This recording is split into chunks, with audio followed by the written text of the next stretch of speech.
Soy de un rancho cerca de Salvatierra, Guanajuato. No voy a decir el nombre exacto porque todavía tengo familia ahí y las cosas están calientes con los mañosos. Pero pues es de esos lugares donde si no tienes tierras, no eres nadie. Y yo tierras no tengo. Total que para principios del año pasado la cosa ya no daba. Yo le sé un poco a la albañilería, poner azulejo y eso, pero aquí te quieren pagar una miseria. 200 pesos el día y todavía te regatean. Y pues tengo 2 chamacos que comen como si tuvieran un hoyo en la panza. Así que contacté a un primo que tengo en Phoenix, el Beto no, otro, el Chino, y me dijo que él me prestaba una feria para el coyote, que allá me la cobraba chambeando. No te voy a contar todo el viaje en autobús hasta Sonora porque es un fastidio, puro retén y soldados revisando mochilas y bajándote lana si te ven cara de que vas para el otro lado. Llegué a Altar, ahí es donde se junta toda la raza. Es un pueblo feo, la neta, puro polvo y calor, y todos te miran como mercancía. Ahí te meten en las casas de seguridad, o clavos como les dicen. A mí me tocó en un motelucho de paso que olía a pura humedad y cigarro viejo. Éramos como 15 en un cuarto para 2.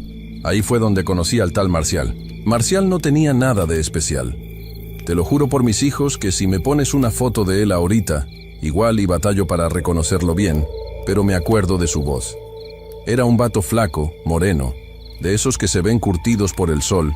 Creo que me dijo que era de Veracruz o de Tabasco. Tenía ese acento como cantadito, rápido. Traía una gorra de los Yankees toda deslavada y unos tenis Converse que yo le dije, güey, con esas madres no vas a aguantar el desierto, necesitas botas. Y él nomás se rió y me dijo que no tenía para más. Estuvimos ahí encerrados 2 días esperando la luz verde. El coyote, un tal comandante, pinches apodos que se ponen, nos decía que la migra andaba muy perra y que teníamos que esperar. En esos 2 días, pues, platicas. No hay tele, no te dejan salir ni a la esquina, te quitan el celular, platicas pendejadas. Marcial me contó que iba para Atlanta, que allá tenía un tío que trabajaba en los techos, en el roofing. Me enseñó una foto arrugada que traía en la cartera, de una niña, su hija. Se llamaba Lupita, creo. Me dijo que quería juntar para comprarle una tablet porque iba a entrar a la primaria. Cosas normales, pues. Nada de que, presiento que voy a morir, ni mamadas de esas. El vato tenía hambre de salir adelante, igual que todos. La noche que nos sacaron fue un desmadre. Nos subieron a unas camionetas van, de esas blancas sin asientos atrás. Íbamos como sardinas, unos encima de otros. El calor era insoportable, aunque ya era de noche. Te juro que sudabas nomás de estar quieto. Nos llevaron por brechas como 3 horas, puros brincos, golpeándonos contra la lámina. Marcial iba a mi lado. Me acuerdo que me encajó el codo en las costillas un par de veces por los baches y me pedía perdón. Aguanta vara, compa, le decía yo. Nos bajaron en medio de la nada. Oscuro, oscuro. No se veía ni madre, nomás las estrellas que allá en el desierto sí se ven un chingo. Pero no te sirven de consuelo cuando sabes que te toca caminar 3 o 4 días. El guía, un chavito que no tendría ni 20 años pero que se creía narco, nos formó y nos dio las instrucciones de siempre. No prendan cigarros, no hablen fuerte, no se separen y si ven la migra, se tiran al suelo y no corran porque los ven con los infrarrojos. Nos repartieron los galones de agua, negros para que no brillen. 2 galones cada uno. Pesan un chingo. Empezamos a caminar. El ritmo al principio es rápido. Quieren alejarse de la carretera lo más pronto posible. Marcial iba bien. Yo iba casi hasta atrás, y él iba 2 o 3 personas adelante de mí. Lo veía por la gorra esa de los Yankees, que aunque estaba oscuro, alcanzaba a distinguir la forma. La primera noche caminamos como 8 horas seguidas. Paras 10 minutos, tomas agua, sigues. Es una putiza.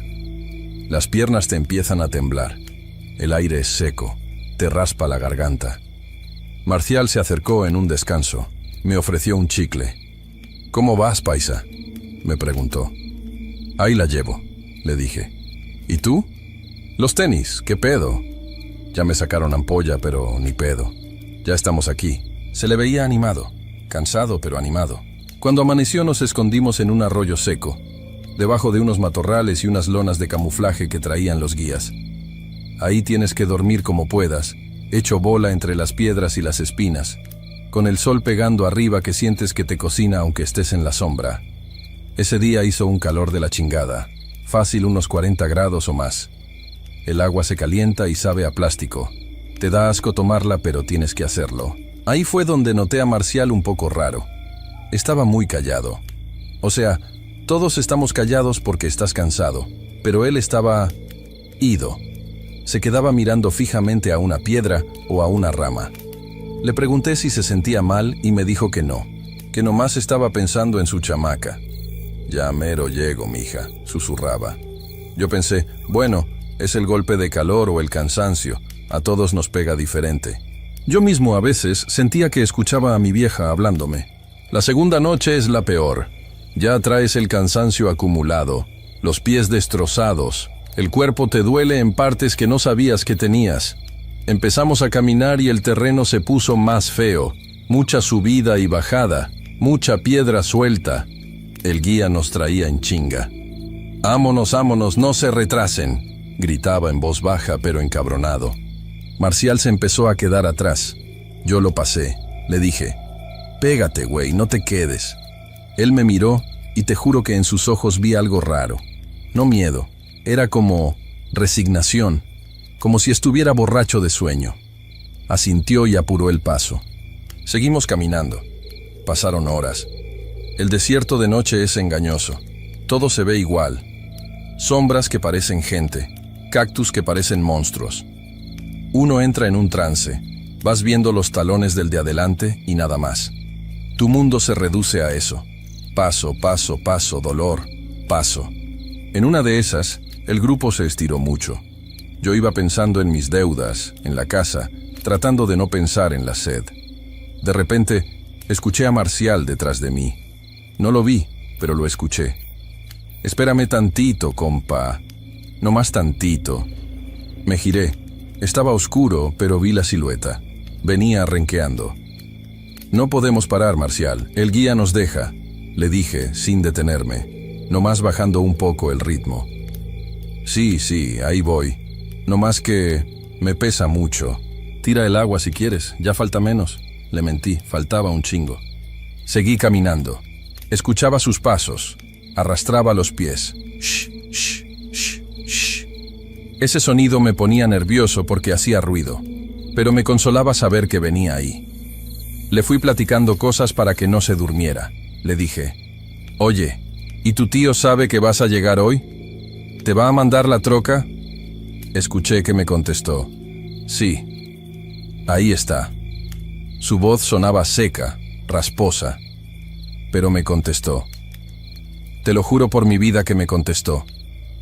Caminamos así como una hora más. Yo hablándole de a ratos, él contestando con monosílabos o ruidos. «Ajá, sí, voy». El guía ordenó un descanso corto antes de cruzar una carretera que decían que estaba vigilada. Nos sentamos todos en cuclillas, jadeando. Busqué mi botella de agua y me giré para darle un trago a Marcial, porque seguro él ya no traía o no podía sacarla. «Ten, dale un trago, Marcial», le dije estirando la mano hacia atrás. No había nadie. Me quedé con la mano estirada como pendejo. Miré bien. Conté a los del grupo. Éramos 12. Habíamos salido 14, pero uno se había regresado al principio porque se torció el pie. Debíamos ser 13. ¿Y el vato de la gorra?, pregunté en voz alta. Nadie me peló al principio. Todos estaban ocupados tratando de respirar. «Oigan, el Marcial, el de Veracruz, venía atrás de mí». El guía se acercó, encabronado. «Cállate el hocico. ¿Qué traes?» «Falta uno. El chavo de los Converse». El guía alzó la lámpara, tapándola con la mano para que la luz no se abriera y contó.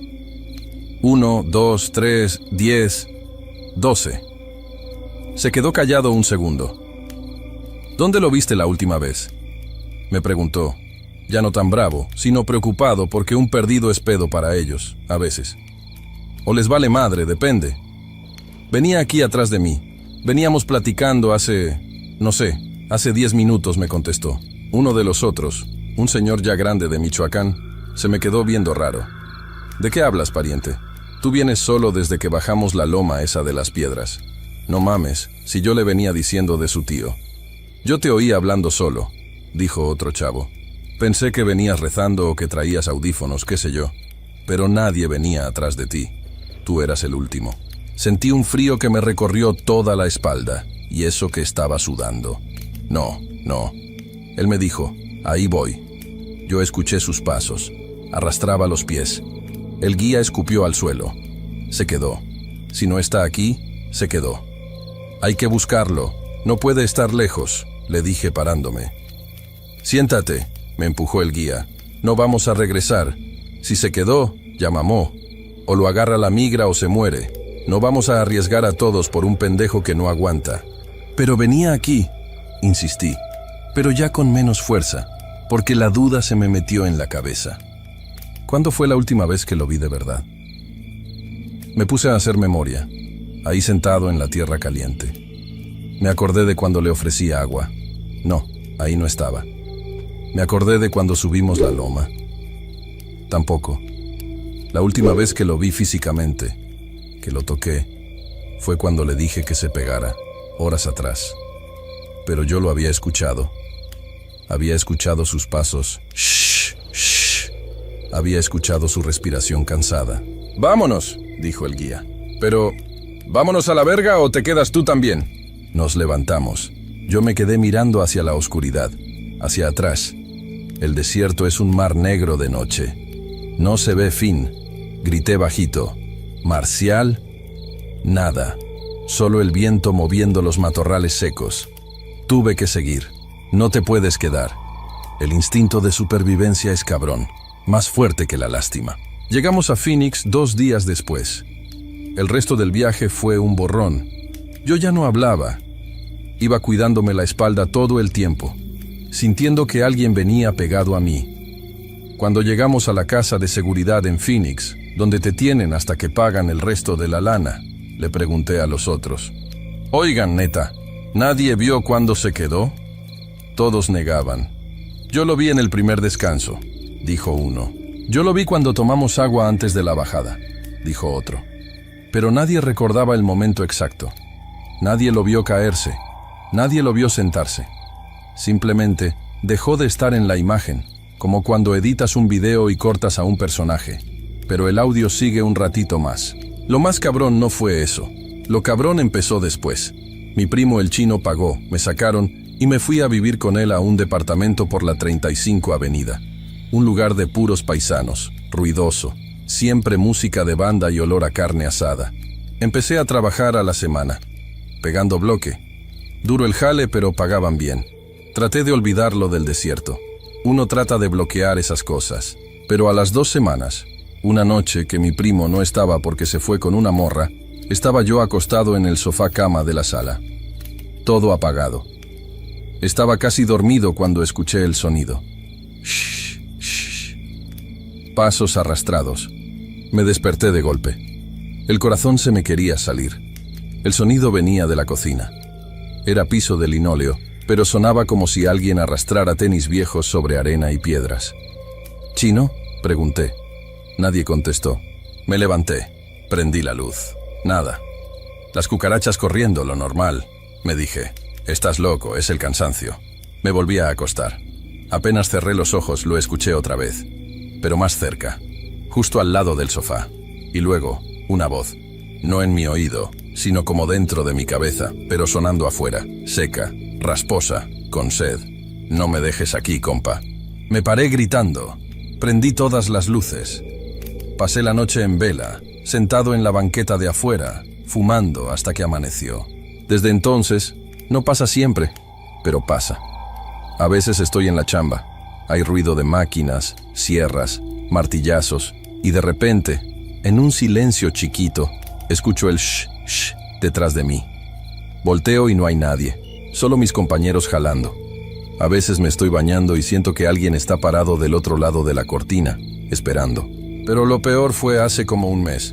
Fui al súper, al Food City, a comprar mandado. Iba por el pasillo de los cereales.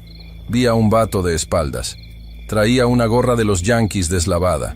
Flaco. El corazón se me paró. Me acerqué despacito. Las manos me sudaban.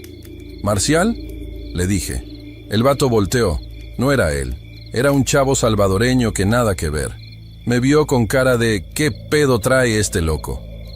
Perdón, me equivoqué, le dije. Cuando el chavo se fue, miré al suelo, donde él había estado parado. En el piso limpio y brillante del supermercado había un rastro de polvo.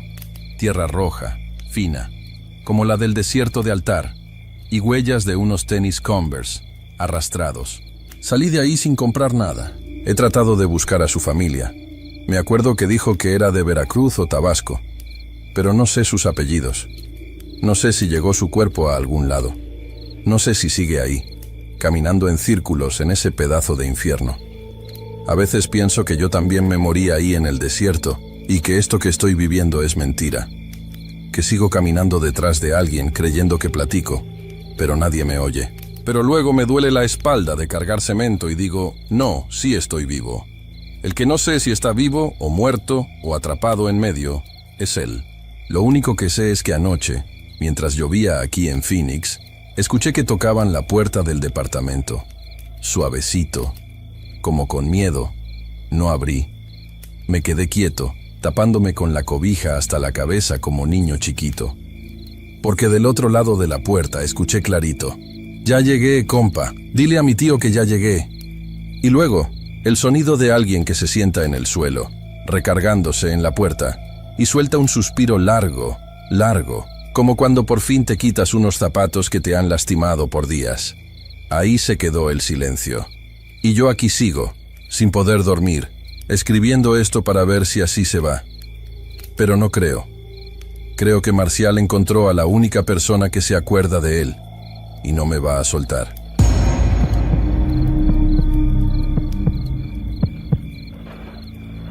Yo jalaba en una bodega cargando cajas de aguacate. Era una putiza, la verdad. Entrabas a las 5 de la mañana y salías ya que el sol se había metido, con la espalda hecha pedazos y las manos llenas de callos que ya ni sentías cuando te cortabas. La cosa se puso fea por el 2019. Ya sabes, la maña empezó a cobrar piso hasta a los que vendían chicles, y pues la bodega cerró. Me quedé sin chamba 3 meses. Tenía a mi esposa, la Lupe, embarazada de mi primer chavo, y la desesperación te hace pensar pendejadas o te hace tomar decisiones de golpe. Hablé con un primo que estaba en Carolina del Norte, en la construcción, poniendo techos. Me dijo que le cayera, que había jale pero que la cruzada estaba perra, que la migra andaba muy brava y que los coyotes ya no eran de confianza como antes. Total que junté la lana. Vendí mi troca, una Ford viejita que era mi orgullo. Pedí prestado a un tío que tiene tierras y junté lo del coyote. Cuando mi mamá se enteró, se puso como loca. Ya sabes cómo son, que no te vayas, que te van a matar, que el norte cambia a la gente. Pero cuando vio que yo ya tenía la mochila hecha y los tenis puestos, cambió el tono. Me dijo, si te vas a ir, no te vas a ir así nomás a la buena de Dios. Yo le dije que no empezara con sus brujerías, que yo necesitaba suerte, no humo de copal. Pero ella insistió tanto que, para que dejara de llorar, le dije que sí. Me llevó a una casa en la orilla del pueblo, allá por donde el camino ya es pura terracería y basura quemada. No era un consultorio ni nada, era una casita de lámina y bloque sin pintar. Olía a encierro, a humedad y a esa hierba que queman, ruda o pirul, no sé. Salió un señor. No era un viejo decrépito como en las películas. Era un vato como de unos 50 años, gordo, con una playera de tirantes sucia y unos guaraches. Le decían, el compadre. Mi mamá le explicó que yo iba pa'l norte y que quería que me limpiaran el camino. El tipo me barrió con la mirada, una mirada pesada, de esas que sientes que te están calculando cuánto traes en la cartera. Se rió, pero una risa seca, fea. Me dijo, el camino no se limpia solo, mijo. Hay que pagar peaje a los que cuidan los cruces, y no hablo de los narcos. Yo nomás rodé los ojos, pensando en cuánto me iba a bajar por hacerme la limpia con un huevo. Me hizo sentar en una silla de plástico que cojeaba. Empezó a murmurar cosas que no entendí, echándome humo de un puro en la cara. Me ardían los ojos. Luego agarró un muñeco feo, hecho como de trapo y ramas, y lo amarró con un hilo rojo. Me lo dio y me dijo: «Esto no se te puede caer, es tu sombra. Mientras lo traigas, lo que te vaya a pasar a ti, le va a pasar a otro. Pero ojo, que esto es prestado. Al llegar tienes que quemarlo y dar las gracias, o el dueño viene a cobrar». Yo agarré la porquería esa y me la metí en la bolsa del pantalón nomás para darle el avión. Mi mamá pagó, no vi cuánto, pero el tipo le dijo algo al oído que la dejó pálida. Salimos de ahí y yo tiré el muñeco en la guantera del carro de mi tío que nos llevó, pero mi mamá me vio y me obligó a guardarlo en la mochila, en una bolsita interior con cierre. «No seas cabrón, hazlo por tu hijo», me dijo. Y pues ahí se quedó. El viaje al norte fue un infierno, como el de todos, supongo. Pero empezaron a pasar cosas raras desde que llegamos a Altar, Sonora. Éramos un grupo de 8. El coyote era un morro cagado. No tendría ni 20 años, todo nervioso, metiéndose pases de coca cada media hora para aguantar.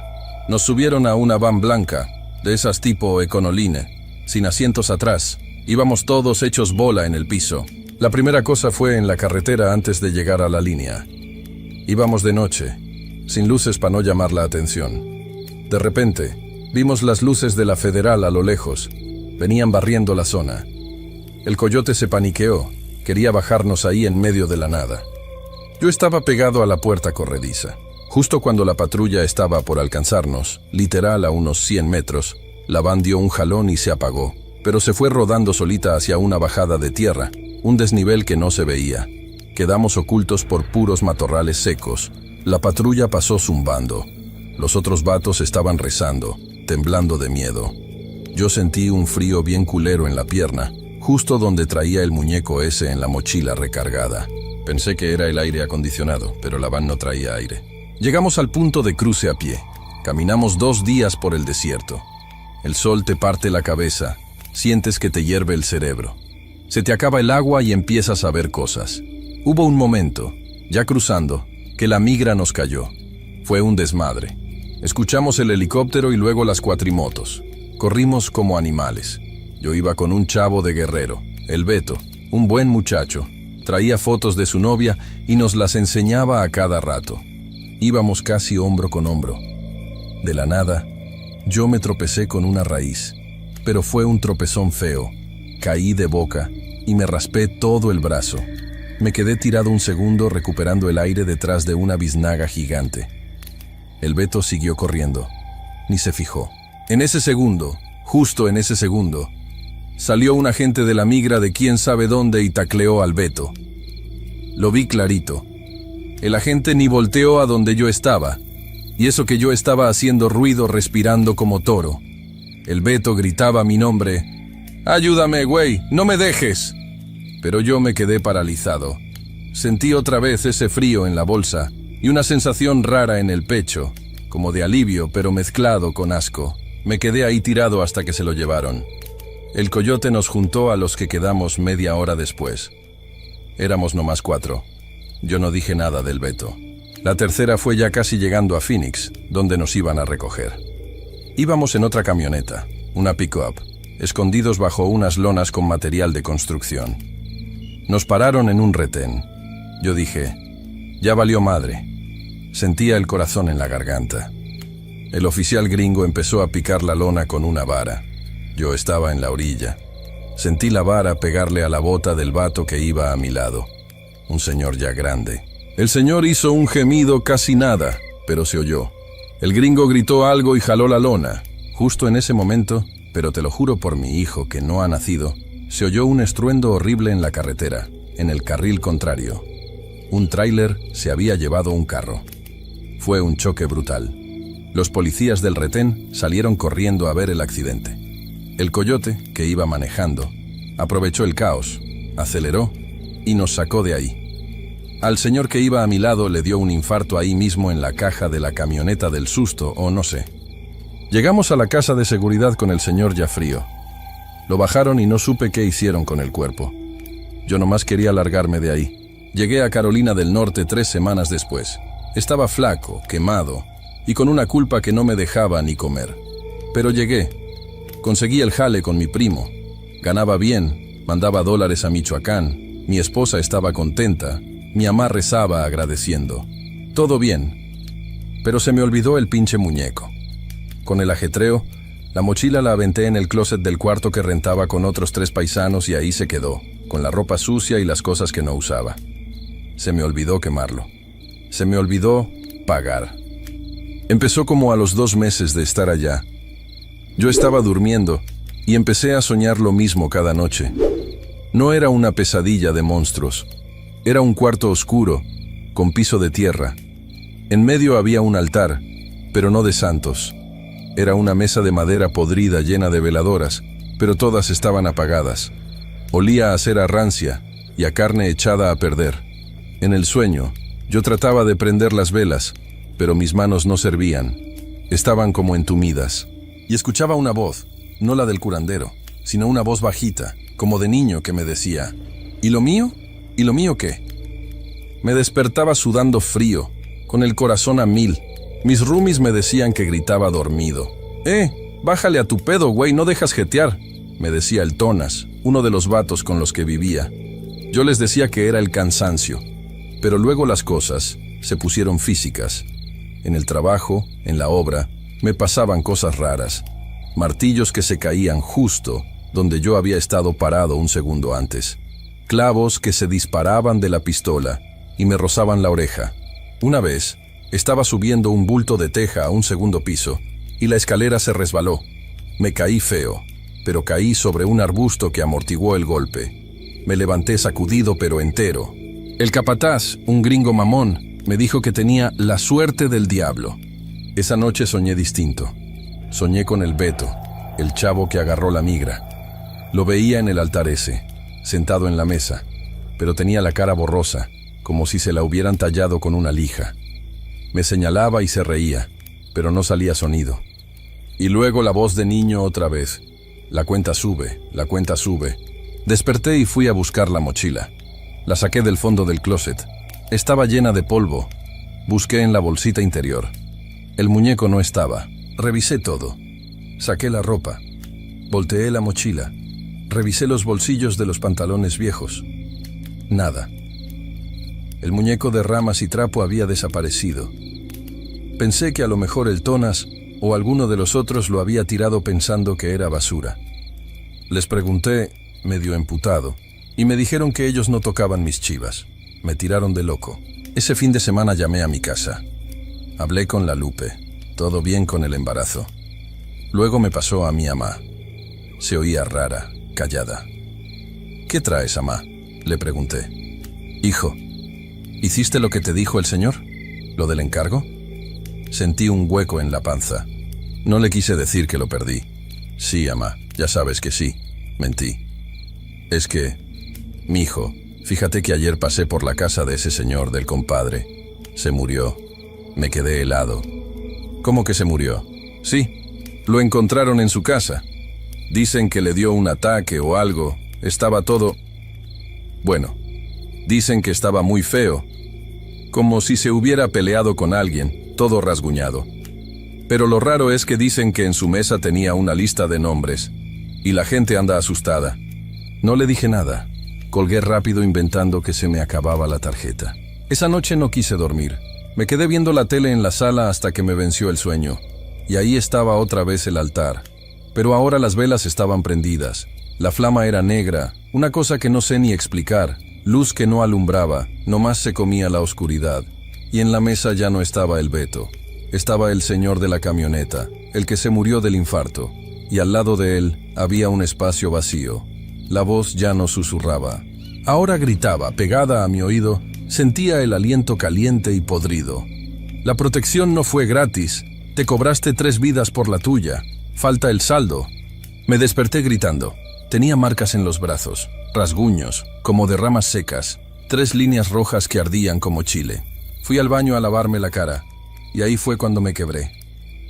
En el espejo, detrás de mí, por una fracción de segundo, vi una sombra. No era una sombra normal, era densa, pesada. Volteé y no había nada. Pero el olor, el baño olía a ruda quemada, y a ese olor a encierro de la casa del curandero. Desde ese día, mi vida es un infierno. No he podido regresar a México. Mi hijo ya nació. Y no lo conozco en persona, nomás por videollamada. Cada vez que intento juntar dinero para irme o para traerlos, pasa algo. Me roban, se me desviela el carro, me enfermo y gasto todo en doctores que no me encuentran nada. Es como si el dinero se me quemara en las manos. Lo peor no es eso. Lo peor es que hace una semana, en la obra, un compañero nuevo, un chavito de Honduras que acababa de entrar, se cayó del techo. Estaba amarrado, con arnés y todo, pero la cuerda se rompió. Se mató al instante. Cuando bajé corriendo a verlo, estaba tirado en una posición antinatural. Y juro por Dios, aunque me digan loco, juro que en su mano cerrada tenía algo apretado. La policía llegó, los paramédicos lo movieron y abrieron su mano para tomarle el pulso o qué sé yo. Rodó por el pavimento algo pequeño. Era el muñeco. El pinche muñeco de trapo y ramas con el hilo rojo. El mismo que yo perdí. Nadie lo vio o a nadie le importó. Yo lo agarré rápido y me lo metí a la bolsa. Estaba caliente, ardiendo. Ahora lo tengo aquí, en una caja de metal debajo de mi cama. No sé qué hacer con él. Si lo quemo, siento que me voy a morir yo. Si lo tiro, va a volver. Anoche soñé con el altar otra vez. Ya no hay espacios vacíos en la mesa, pero la voz me dijo algo nuevo. El interés sube. Ahora sigue la sangre de tu sangre. Mi esposa me dijo hoy en la mañana que el bebé amaneció con fiebre y que los doctores no saben qué tiene. Dice que llora y señala a una esquina del cuarto donde no hay nada. Ya compré el boleto de avión para regresarme mañana. Aunque me agarren en el aeropuerto, aunque pierda todo, prefiero que me lleve la chingada a mí que a mi chavo. Pero tengo un miedo, un pinche miedo de que al subirme a ese avión, el que pague el boleto no sea yo, sino todos los que van conmigo.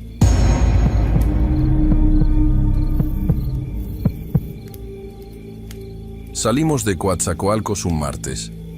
Creo que era martes porque mi mamá me había dado la bendición el domingo y nos tardamos 2 días en encontrar al contacto. El plan no era quedarse mucho tiempo en ningún lado.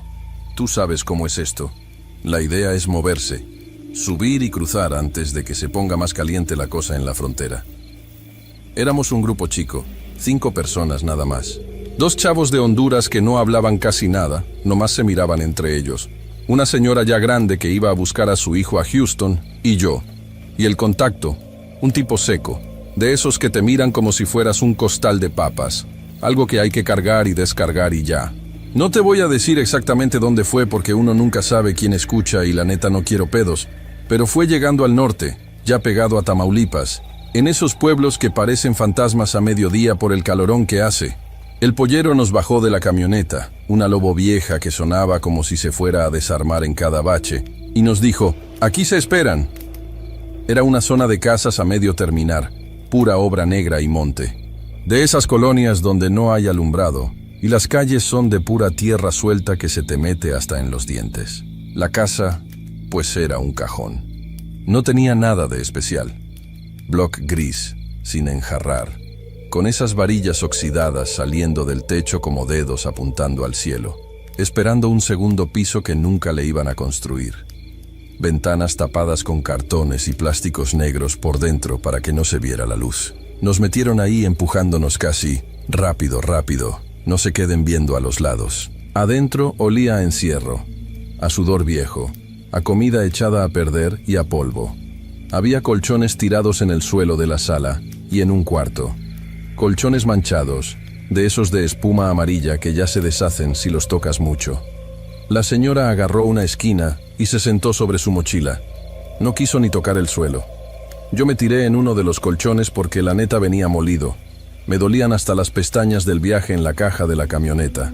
Los primeros 2 días no pasó nada. Era el aburrimiento lo que te mataba. El calor ahí adentro se encerraba y no corría ni una gota de aire. Estábamos sudando todo el día, tomando agua caliente de un garrafón que ya estaba a la mitad cuando llegamos. El pollero, o el cuidador, no sé qué era, un morro como de 20 años con cara de que se metía de todo, pasaba una vez al día a dejarnos bolsas con tortas o tacos sudados y se iba. Nos dejaba encerrados con llave por fuera. No hagan ruido, no se asomen. Si escuchan carros, se tiran al piso. Las reglas de siempre. La bronca empezó la segunda noche. Yo tengo el sueño ligero. Desde chico, cualquier ruidito me despierta. Y más en esa situación, que estás con los nervios de punta pensando que en cualquier momento entra la maña o la migra, y valió madre todo. Estaba yo medio dormitado, con el brazo sobre los ojos por si entraba algo de luz de la calle, aunque estaba todo tapado, cuando escuché pasos arriba. No pasos de alguien caminando normal, eran arrastrados, como si alguien estuviera jalando los pies con botas pesadas sobre el techo. El techo era de concreto, así que se oía clarito, ras, ras, ras. Me incorporé despacio. Los hondureños estaban dormidos, roncando bajito. La señora estaba rezando en susurros. Ella casi no dormía. ¿Escuchó eso, doña? Le pregunté bien quedito. Ella nomás asintió con la cabeza, sin abrir los ojos. Son los halcones, me dije a mí mismo. Andan vigilando desde arriba, pero no tenía sentido. Si fueran halcones, estarían quietos o caminando normal. Esto era un ir y venir constante, sin ritmo, y luego el golpe seco, como si dejaran caer un bulto. ¡Pum! Y silencio. Me quedé escuchando como una hora, con el corazón en la garganta, pero no se oyó nada más. Pensé que igual y era mi imaginación, el estrés, el hambre. Al día siguiente, cuando el morro vino a traer la comida, noté algo raro. La puerta de atrás, la que daba a un patiecito lleno de hierba seca y basura, estaba entreabierta. Yo me acuerdo clarito que la habíamos trancado.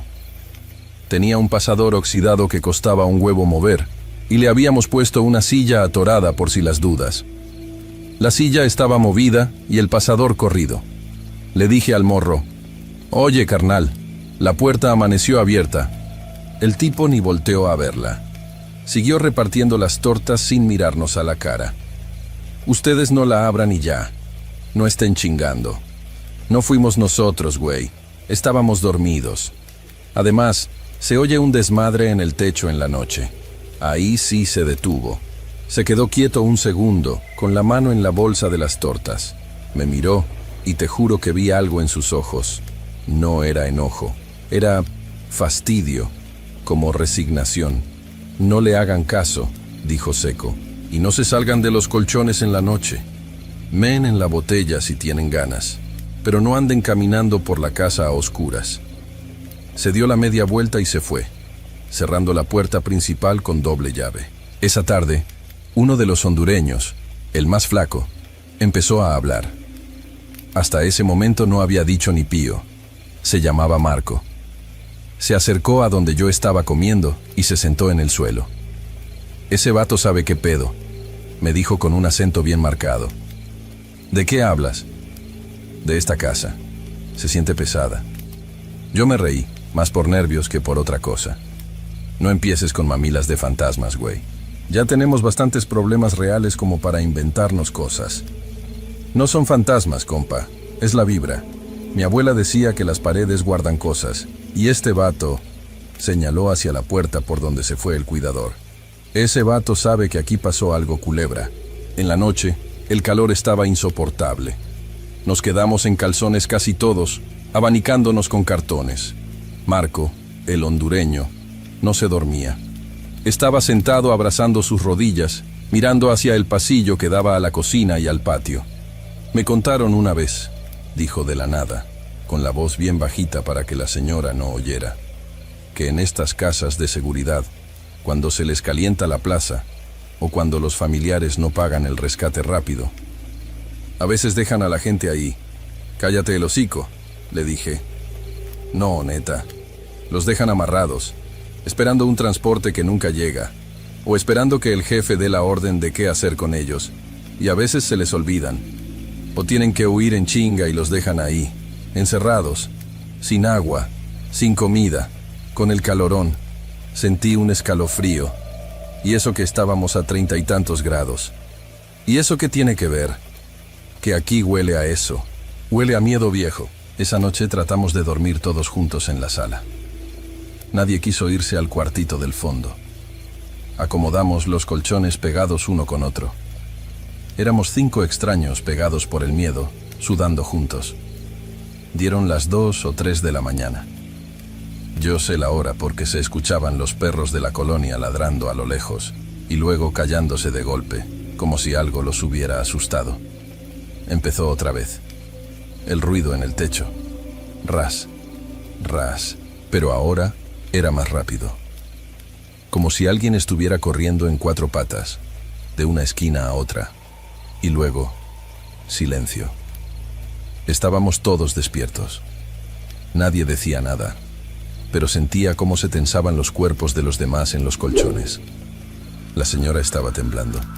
Y entonces escuchamos la puerta, la del patio.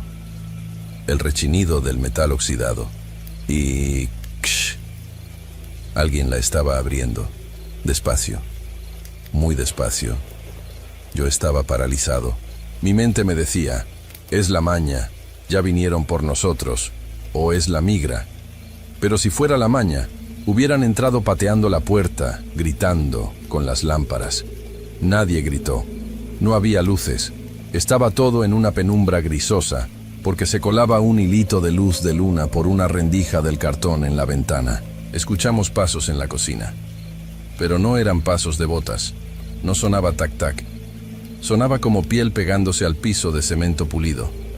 Plaft, plaft, plaft. Pasos descalzos y pesados. Lo que sea que había entrado, caminaba como si le pesara el alma, o como si estuviera muy cansado, o herido. Se detuvo en el marco de la entrada a la sala. Yo estaba pegado a la pared, con los ojos cerrados, rezando todo lo que me sabía, aunque no soy muy de iglesia. Sentía la respiración de Marco al lado mío, agitada, cortita. El olor cambió. Ya no olía solo a sudor y encierro. De repente nos llegó un tufo, dulce, dulzón y metálico, como cuando pasas por una carnicería que no han lavado bien, pero mezclado con amoníaco, un olor a orines viejos y sangre seca. Era tan fuerte que me dieron ganas de vomitar. Y luego pasó lo que hasta hoy no me deja dormir si no tengo la luz prendida. Sentí que alguien se subía al colchón, no en la orilla, en medio. Sentí cómo se hundía la espuma cerca de mis pies. Alguien estaba parado encima de nosotros. No gritamos. Te juro por mi madre que ninguno gritó. El miedo te hace eso, te traba la quijada, te seca la garganta. Los pasos empezaron a avanzar sobre los colchones. Sentí un pie frío. No frío. Helado, pero seco, como cuero viejo. Me pisó la pantorrilla. Fue un peso real, físico, unos 80 kilos bajando sobre mi pierna. Me dolió de verdad. Pasó por encima de mí. Caminaba con cuidado, lento. Sentí cómo pisaba luego a la señora. Ella soltó un gemido ahogado, como un de dolor, pero no se movió. La cosa, lo que fuera, cruzó toda la fila de colchones, caminando sobre nosotros como si fuéramos alfombra. Se detuvo cerca de la cabeza de uno de los hondureños. Escuché una respiración, pero no era aire entrando y saliendo. Era un sonido húmedo, como cuando sorbes el final de un refresco con popote. Un gorgoteo ronco. Estuvo ahí parado unos segundos que parecieron años. Yo sentía que el corazón me iba a reventar las costillas. Y luego, simplemente siguió caminando hacia la puerta de entrada. Escuchamos cómo giraba la perilla. La puerta estaba cerrada con doble llave. Yo vi cuando el morro la cerró, pero la perilla giró. Clac, y la puerta se abrió. Entró el aire caliente de la noche y el ruido de los grillos, y los pasos salieron. Se fueron perdiendo en la tierra de la calle. Nadie se movió hasta que amaneció. Nos quedamos así, tiesos, entumidos, con el olor ese dulzón metido en la nariz. Cuando salió el sol y se empezó a ver claridad, nos levantamos. Nadie se miraba a los ojos. Teníamos vergüenza. Vergüenza de haber estado ahí, de haber sentido eso y no haber hecho nada. Yo me revisé la pierna. Tenía un moretón oscuro, con la forma perfecta de un talón y unos dedos. No dedos normales, eran largos, flacos, La señora tenía uno igual en el muslo. A mediodía llegó el morro con la comida. Encontró la puerta de entrada abierta de par en par. Nosotros estábamos sentados afuera, en la banqueta, bajo el solazo. Preferíamos insolarnos que estar un minuto más ahí dentro. ¿Qué pedo? ¿Por qué se salieron?, nos gritó el morro, bajándose de la camioneta todo acelerado. «Métanse, pendejos, los van a ver». «No», le dije yo. Me levanté y agarré mi mochila. «Yo aquí no me quedo. Ni madres. ¿De qué hablas? Ya casi sale el transporte. Mañana en la noche nos movemos». «No. Me vale madre el dinero. Me vale madre el norte. Yo ahí no entro otra vez». Los hondureños tampoco quisieron. Estaban pálidos, con los ojos hundidos. El morro nos miró, y luego miró la casa. La puerta abierta oscilaba un poquito con el viento. Suspiró, y esta vez ya no se hizo pendejo. Les dije que no se movieran de los colchones. Masculló, casi para él. A veces se ponen inquietos los que se quedaron esperando. Nos dejó ir. Creo que porque vio que si nos obligaba íbamos a hacer un escándalo. Caminamos hasta la carretera federal y pedimos raite de regreso hacia el sur. Perdí la lana, perdí el viaje, pero gané no volver a sentir ese pie helado encima de mí. Dicen que el norte es peligroso por los vivos, por los narcos, por los secuestros. Y sí, es cierto. Pero hay cosas peores. Hay lugares donde la tierra ya no aguanta tanta sangre y la empieza a escupir para afuera. Y esa casa estaba llena hasta el tope.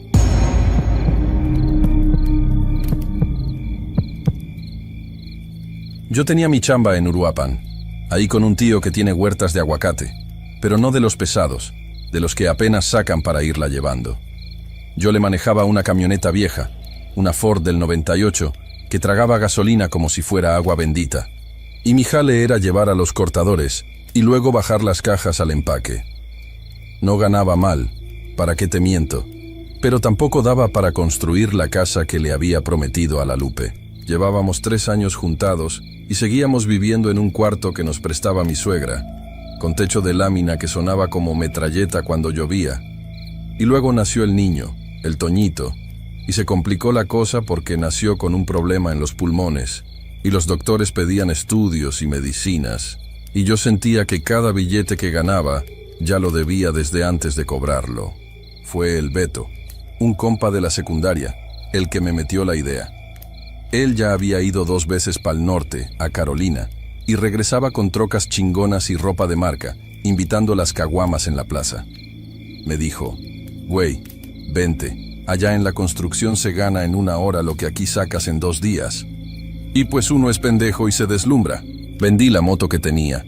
Pedí prestado a un agiotista de esos que si no pagas te van a buscar a tu casa. Y junté los $3,000 que pedían para el cruce, más lo del camión hasta la frontera. No le dije a nadie mi plan completo. A la Lupe nomás le dije que iba a buscar jale a Tijuana, que allá pagaban mejor. Porque si le decía que iba a cruzar el desierto se me iba a poner a llorar y capaz que no me dejaba ir. Me despedí de ella una madrugada. Ni siquiera quise despertar al niño para no sentir feo, y agarré el camión para Guadalajara, y de ahí otro hasta Sonoita. El viaje es largo, cansadísimo. Te duelen las nalgas de ir sentado tanto tiempo viendo puro monte y carretera seca. Y en el camión vas viendo a la gente y ya sabes quién va para lo mismo que tú. Se les nota en la mirada. Una mezcla de miedo y de esperanza pendeja, cargando mochilas baratas y zapatos que no sirven para caminar entre las piedras. Llegando allá, la cosa cambia. El ambiente se pone pesado, denso. Hay ojos en todos lados. Te bajas del camión y ya hay gente ofreciéndote raite, ofreciéndote cruzar, gente que te mira como si fueras mercancía, carne por kilo. Yo ya traía el contacto que me dio el Beto, un tal comandante, o algo así le decían, pero nunca lo vi.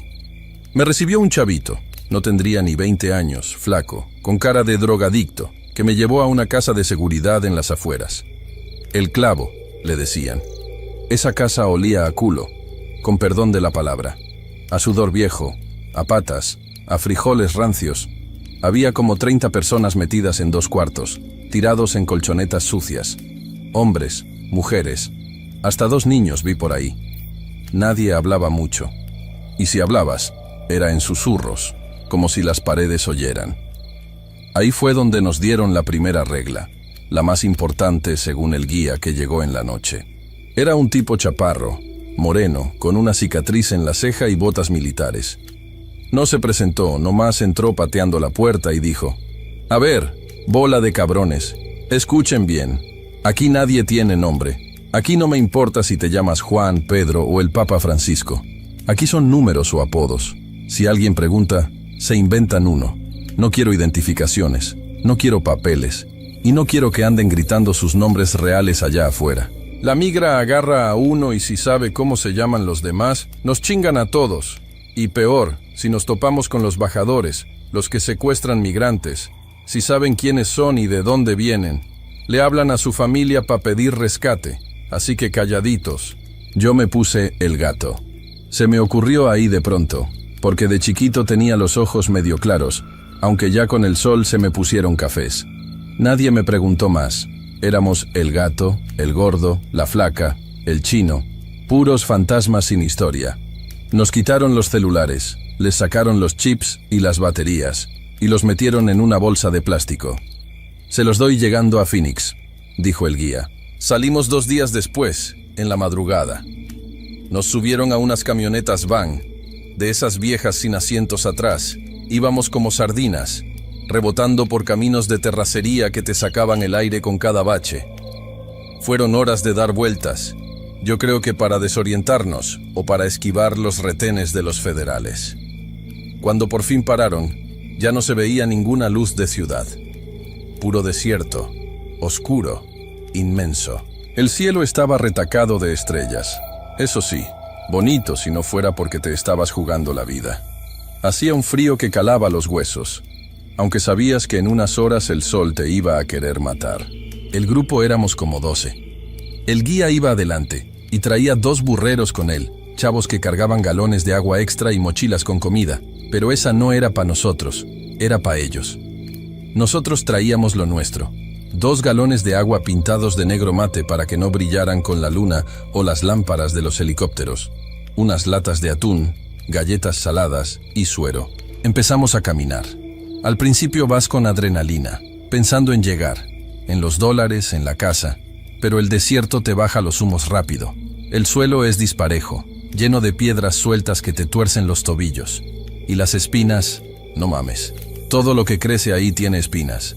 Chollas que parece que te brincan a la ropa, mezquites que te rasguñan la cara.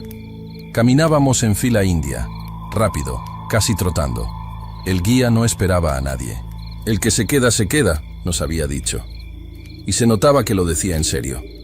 La primera noche la libramos bien. Nos escondimos en un arroyo seco cuando salió el sol, tapándonos con ramas y lonas color tierra para dormir un rato.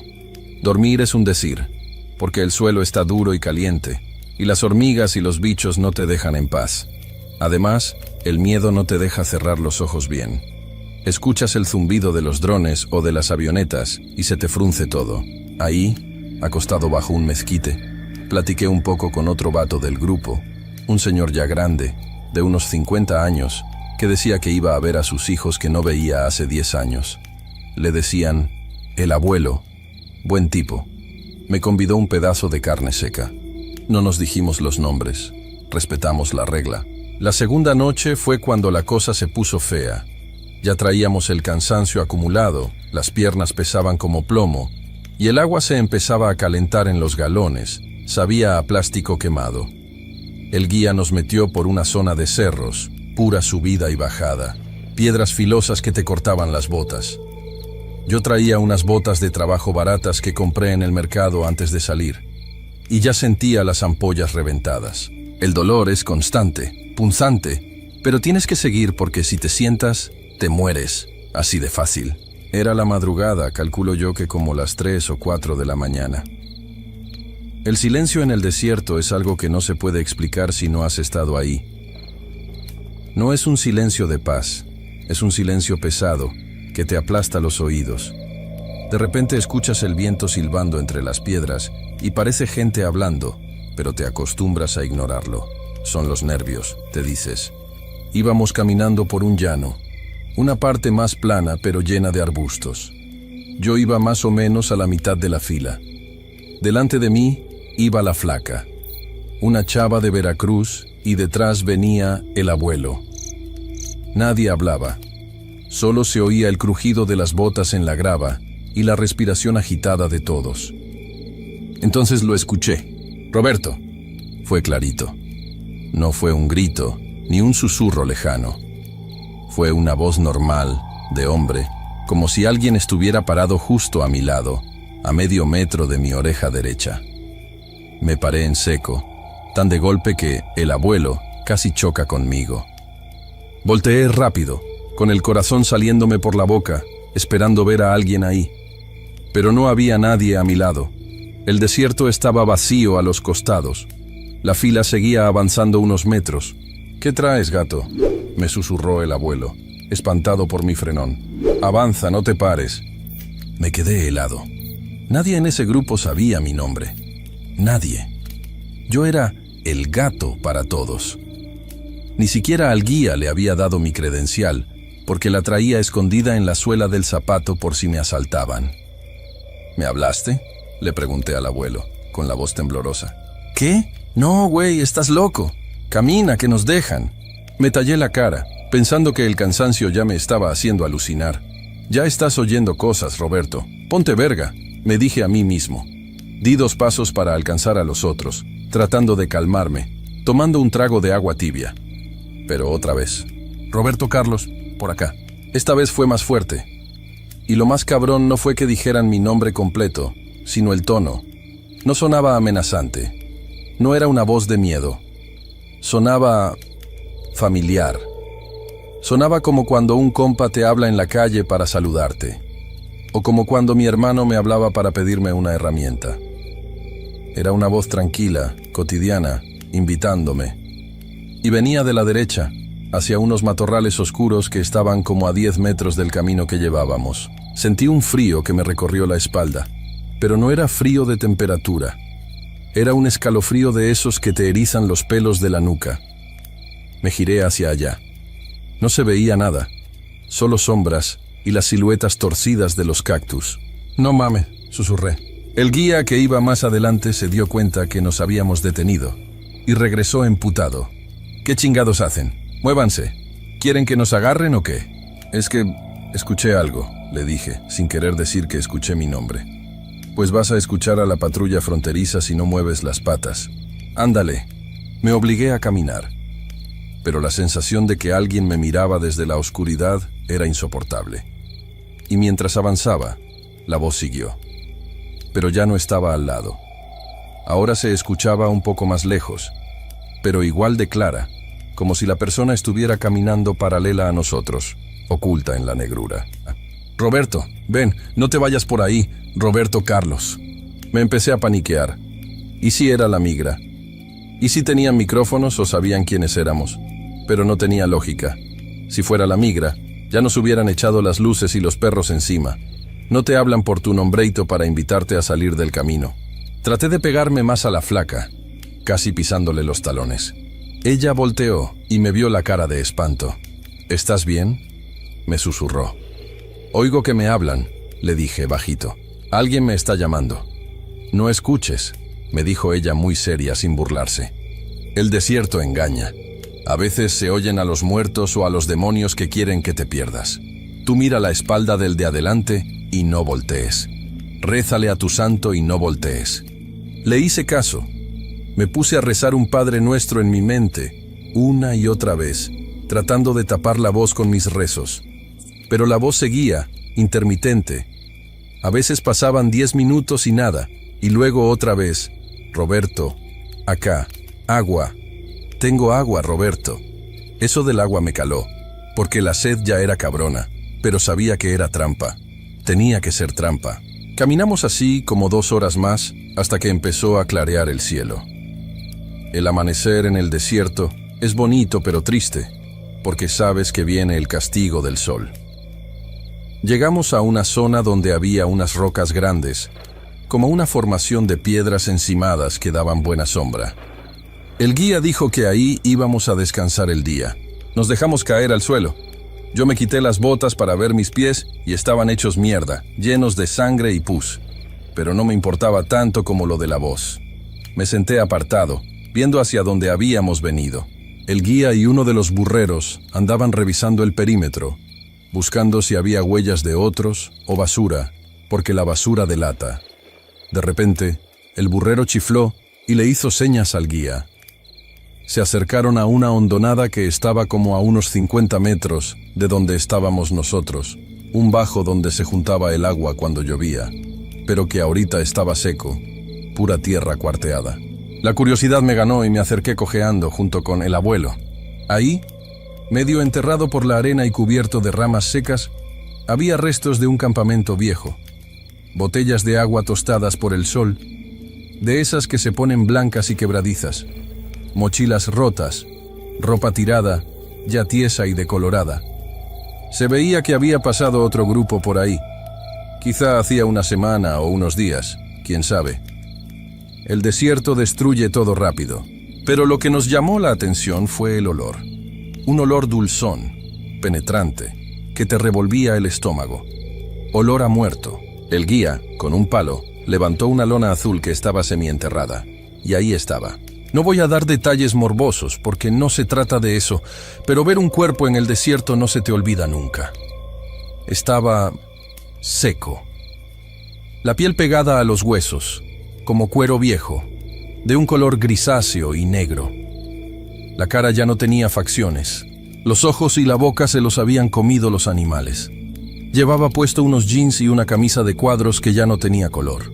«Pobre cabrón», dijo el guía, escupiendo al suelo. Se quedó. El burrero se agachó. No por respeto, sino para bolsearlo. Es la ley del desierto. Si traía dinero o algo de valor, ya no lo iba a ocupar.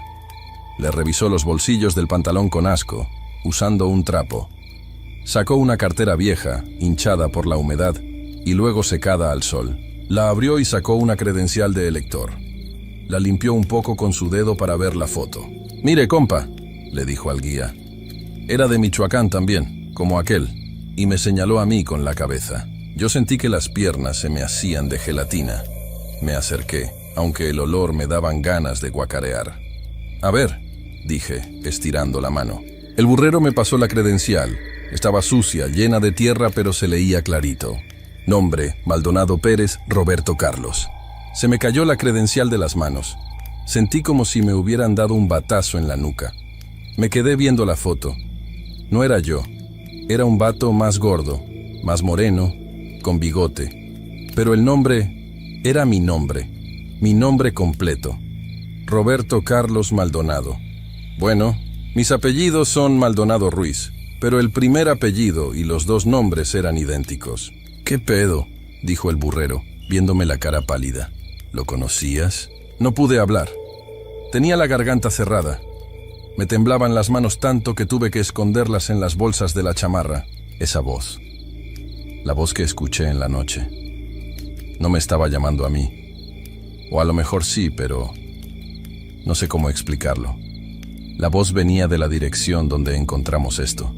Como si él hubiera estado perdido, delirando, llamándose a sí mismo, o llamando a alguien, y su voz se hubiera quedado ahí, atrapada en las piedras, rebotando, esperando a que pasara otro Roberto para que la escuchara. O peor, que la muerte andaba buscando a un Roberto Carlos Maldonado esa noche, y se confundió. O se llevó al que ya estaba ahí, y me dejó pasar a mí de milagro. Se llamaba igual que yo, alcancé a decir con un hilo de voz. El guía me miró feo, con esos ojos negros que parecían no tener alma. Me arrebató la credencial del suelo y la aventó lejos, entre los matorrales. «Por eso les dije que no usen nombres», dijo seco. «Los nombres pesan, jalan cosas. Aquí eres el gato y punto. Olvídate de eso. Vámonos a dormir un rato que la noche va a estar larga». Nadie durmió bien ese día. Yo me la pasé viendo hacia donde habían tirado la credencial, esperando ver que el muerto se levantara o que la voz regresara. Pero ya no escuché nada, solo el viento. Cruzamos 2 días después. Llegamos a una carretera cerca de Tucson y ahí nos recogieron. De los 12 que salimos, llegamos 10. Una señora se lastimó la rodilla y se tuvo que entregar a la migra, y otro chavo simplemente se rindió y se quedó sentado esperando que lo agarraran. Yo llegué a Phoenix, trabajé 2 años en la construcción, pagué mi deuda, junté para la casa y me regresé. No aguanté estar allá. Cada vez que alguien me gritaba «Roberto» en la obra, me brincaba el corazón. Sentía que iba a voltear y ver al hombre seco del desierto parado atrás de mí. Ahora estoy acá en mi pueblo. Tengo mi tiendita de abarrotes. Estoy con mi esposa y mi hijo está sano. Pero hay una cosa que no se me quita. Cuando conozco gente nueva, nunca les digo mi nombre completo. Les digo que me llamo Beto o Carlos. Y si me piden firmar papeles oficiales, lo hago rápido y escondo la hoja. A veces, en las noches, cuando hay mucho silencio aquí en el rancho y el viento sopla entre los árboles, me parece escuchar otra vez ese tono, esa voz bajita y clara. Roberto. Y me encierro en mi cuarto, prendo la tele y le subo al volumen para no oír. Porque siento que si le contesto, si reconozco ese nombre allá afuera, me voy a tener que regresar a ese pedazo de desierto a hacerle compañía al otro, al que se quedó con mi nombre entre las piedras.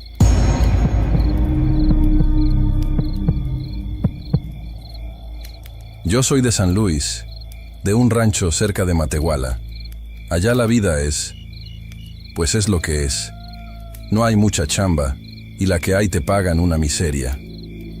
Yo estaba trabajando en una maquila de partes de autos, turno de noche, ganando lo justo para medio comer y pagar la luz.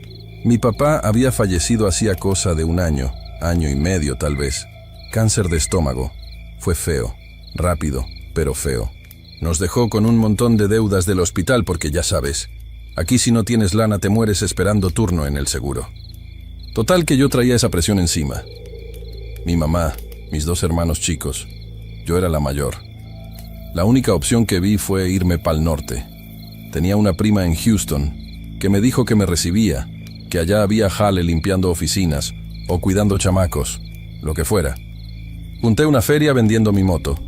Pedí prestado a un tío que es medio agiotista y me lancé. El plan era cruzar por Sonoita, allá por Sonora. Llegué en camión. Hice como 2 días de camino, con el culo cuadrado de ir sentada y el miedo en la garganta. Uno llega a la frontera y el aire cambia. Se siente pesado, como si todo el mundo te estuviera mirando, calculando cuánto vales o cuánto te pueden sacar. Me quedé en un hotelillo de paso, de esos que huelen a humedad y a cucarachas, esperando a que el contacto me dijera cuándo salíamos. La primera vez que intentamos cruzar fue un desastre. Éramos un grupo como de 12. El guía, un chavito que no tendría ni 20 años, se veía más nervioso que nosotros. El flaco, le decían. Nos llevó por una zona de matorrales bajitos, pura espina y tierra suelta. Caminamos toda la noche. Yo no traía condición, la neta. Me dolían las piernas, me faltaba el aire, pero el miedo te hace caminar. El miedo a que te agarren, o peor, a que te dejen tirada ahí. A medio camino, vimos luces, las camionetas de la migra. El flaco nos dijo, tírense al suelo y no respiren. Nos quedamos ahí, pegados a la tierra, con el corazón retumbando en los oídos. Pero nos vieron, o nos olieron, no sé. Empezaron a echar las luces y a gritar en inglés. Corrimos. Yo corrí pa' donde pude, me raspé toda la cara con una rama, perdí una botella de agua. Al final, nos agarraron a casi todos. A mí me treparon a la camioneta, me llevaron a la hielera, me tomaron datos y pa' atrás, deportada por la misma garita al día siguiente. Ese fracaso me pegó duro, no solo por el dinero perdido, que ya era un chingo, sino por la vergüenza. Volver a llamar a mi mamá y decirle, ama, no pude. Ella lloraba. Me decía que me regresara a San Luis, que ahí veíamos cómo le hacíamos. Pero yo soy terca. Y la deuda del tío seguía ahí. No podía regresar con las manos vacías. Así que me quedé en la frontera, buscando otro coyote, otra oportunidad. Pasaron como 3 semanas. Conseguí contactar a otro grupo. Decían que estos eran más seguros, que te cruzaban por una zona más cabrona pero menos vigilada, más pegado al desierto abierto. La ruta de la muerte, le dicen algunos, pero en ese momento yo nomás escuchaba ruta segura. Me costó más caro. Tuve que pedirle a mi prima que me adelantara lana. La segunda vez, esa es la que no se me olvida, salimos de madrugada. Hacía un frío de los 1000 demonios, de ese que te cala los huesos aunque traigas chamarra. Éramos menos, como 7 personas y el guía, un tipo ya mayor, serio, de esos que no te hablan si no es para darte una orden. Don Beto, nos dijo clarito, celulares apagados, sin batería si se puede. Aquí el que hace ruido se queda. Yo traía un cacahuatito, un Nokia viejo que era de mi papá. Me lo quedé yo cuando él murió porque tenía sus mensajes guardados y no quería borrarlos. Era mi amuleto, haz de cuenta. Lo traía en la bolsa del pantalón, pegado a la pierna. Sí lo apagué. Te lo juro por mi vida que lo apagué antes de subirme a la van que nos acercó al punto de bajada. Caminamos horas. El paisaje era... no sé cómo explicarte. Era gris. Todo se veía igual. Piedras, arena, arbustos secos. El silencio del desierto no es silencio, ¿sabes? Tiene un zumbido. El viento suena raro, como si silbara entre las piedras. Y tú vas ahí, concentrada en dónde pones el pie para no torcerte un tobillo, para no pisar una víbora. Ya había amanecido. El sol empezaba a pegar fuerte. Estábamos descansando en una sombra de unas rocas grandes. Don Beto nos dijo que tomáramos agua, pero poquita, que había que racionar. Yo estaba recargada en la piedra, con los ojos cerrados, pensando en mi casa, en mi cama, pensando en qué chingados hacía yo ahí. Y entonces sonó, no vibró. Sonó, con el tono ese de rintintín, el predeterminado de Nokia, a todo volumen. En ese silencio, el sonido fue como un balazo. Todos voltearon a verme con una cara de odio. Don Beto se paró en chinga y se me vino encima. ¿Qué te dije, pendeja? Apaga esa madre. Yo estaba temblando. Metí la mano a la bolsa. Saqué el teléfono. Mis manos sudaban frío. Lo miré para apagarlo rápido, para sacarle la pila y tirarlo si era necesario. Pero vi la pantalla. Decía, papá, se me heló la sangre. Te lo juro. Sentí como si me hubieran echado una cubeta de agua helada encima. El teléfono de mi papá estaba dado de baja. El número ya no existía. Y aunque alguien lo tuviera, yo no lo tenía guardado en ese chip con ese nombre. Ese era su teléfono. «Contesta o apágalo», me gritó don Beto en voz baja, pero furioso. No sé por qué, de verdad no sé qué me pasó, pero contesté. Me llevé el teléfono a la oreja. «Bueno», dije, mi voz apenas salía. Del otro lado no se oía voz. Se oía estática. Mucha estática, como cuando sintonizas mal el radio. «Shh, shh». Y entre el ruido, una respiración. No era una respiración normal, era forzada, húmeda, como cuando alguien tiene los pulmones llenos de flema o de líquido. Una respiración agónica. ¡Ja! ¡Check! ¡Ja! Era igualita a como respiraba mi papá las últimas horas en el hospital. Ese sonido de la muerte que se te queda grabado y que nunca quieres volver a oír. ¿Papá?, pregunté, y se me empezaron a salir las lágrimas. La respiración se detuvo un segundo. Y luego, entre la estática, escuché algo que no eran palabras. Era como un quejido largo, gutural, y se cortó. Me quedé ahí parada, con el teléfono en la mano, llorando como una estúpida. Don Beto me arrebató el celular, le sacó la pila y me la aventó. «Estás loca, morra, nos vas a delatar», me decía, pero yo no lo escuchaba. Yo solo sentía un pánico que no era de este mundo. No era miedo a la migra, no era miedo al desierto. Era un terror profundo, de ese que te dice, vete de aquí. Sentí, con una certeza absoluta, que si daba un paso más hacia el norte, me iba a morir. No sé cómo explicarlo, era una convicción física.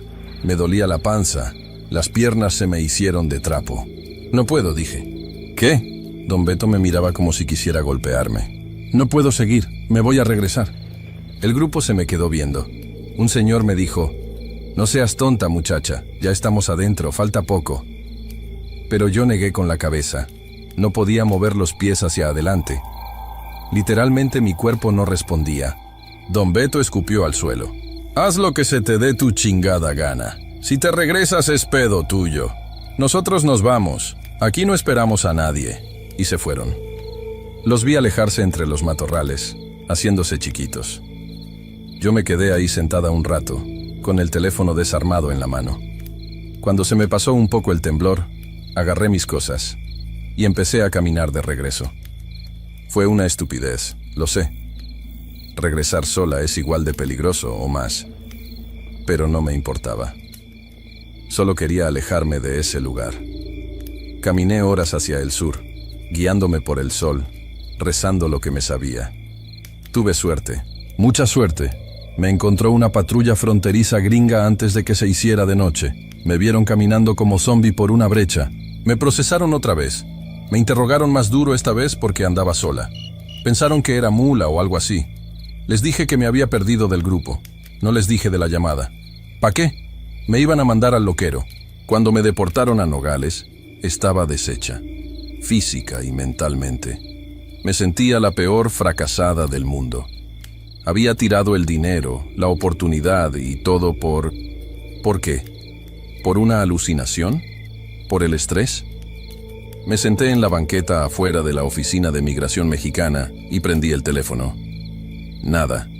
Ninguna llamada en el registro. Ni de papá, ni de número desconocido, ni nada.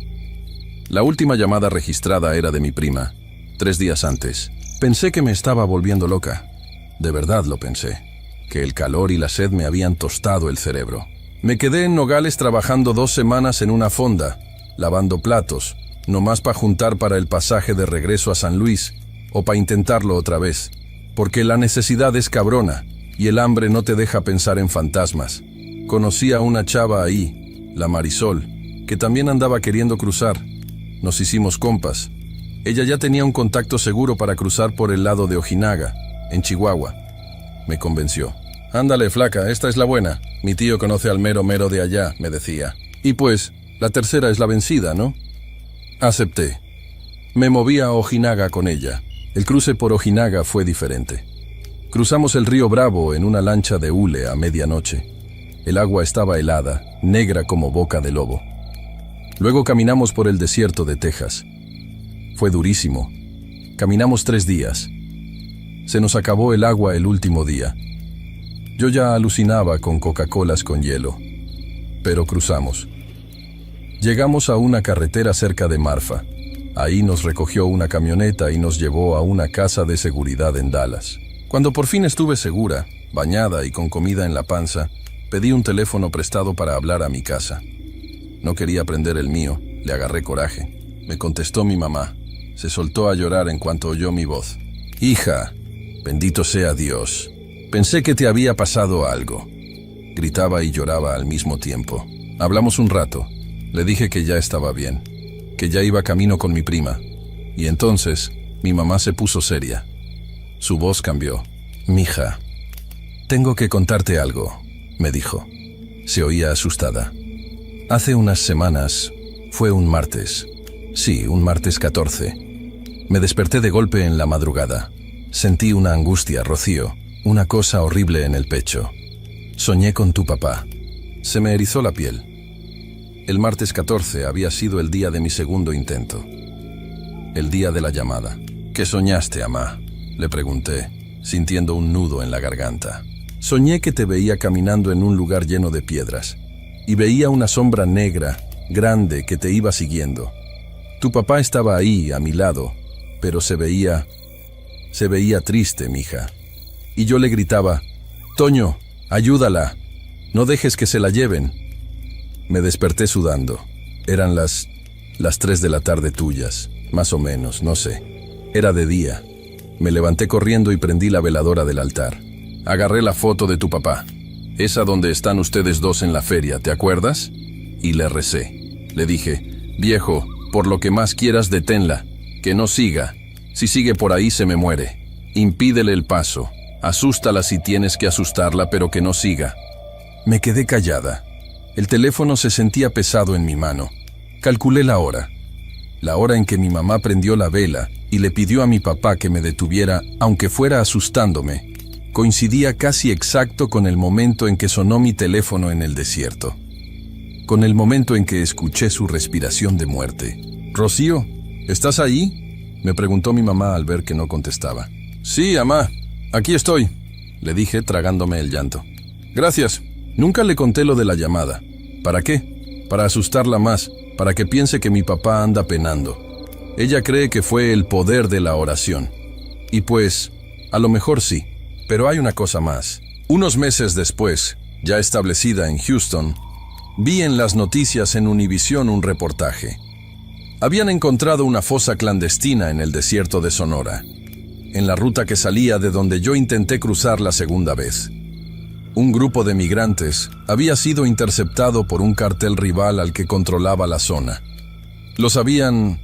bueno, no quiero dar detalles, pero los mataron a todos, por las fechas y la descripción de la zona. Estoy 90% segura de que era el grupo de Don Beto. Si yo hubiera seguido caminando con ellos, si no me hubiera regresado por el miedo a esa llamada, ahorita sería un hueso más en el desierto. Ese celular Nokia lo guardé en una caja de zapatos. Nunca lo volví a prender. A veces cuando limpio el closet y veo la caja, me dan ganas de sacarlo, nomás para ver si sigue ahí el registro, o si de plano me lo imaginé todo. Pero no me atrevo. Hay puertas que es mejor no tocar.